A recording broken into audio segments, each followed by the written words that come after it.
আমি সরকারি কর্মচারী, আমার এই সমস্যা, আমি মহিলা, আমি পুরুষ, আমি ছাত্র, আমি যুবক, আমার এই সমস্যা সবাই যদি আমরা বলি, 16 লক্ষ মানুষ গিয়ে যদি বলি, তাহলে না বলার ধৈর্য আমাদের থাকবে, না পার্লামেন্টে যারা থাকবে তাদের ধৈর্য থাকবে, সম্ভব নয়।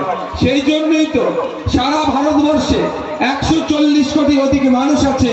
এই 140 কোটি মানুষের মধ্যে থেকে 543 জনকে আমরা ভোট দিয়ে দেশের আইনসভার মধ্যে পাঠাই। তাদের কাজ কি হবে?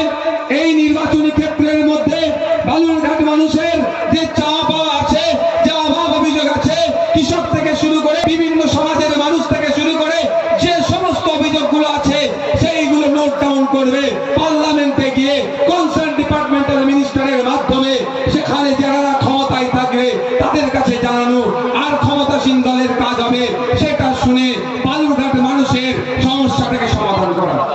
টিকে থাকবো কি করে হিন্দু মুসলমানের মধ্যে? জাত ধর্মকে নিয়ে বর্ণে বর্ণে বিভেদ লাগিয়ে দাও,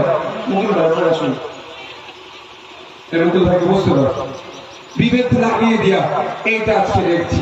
আমরা পাঠিয়েছিলাম পার্লামেন্টে, আমরা কৃষক, আমাদের সমস্যাগুলো সমাধানের জন্য ওখানে কথা বলবে। পক্ষান্তরে কি দেখেছি আমরা? এর পরিবর্তে আমরা কি দেখলাম? পার্লামেন্ট থেকে যে বিলগুলো পাস হলো কৃষকদের স্বার্থকে ক্ষুণ্ণ করে, সেই ব্রিটিশ পিরিয়ডের কথা মনে পড়ে গিয়েছিল।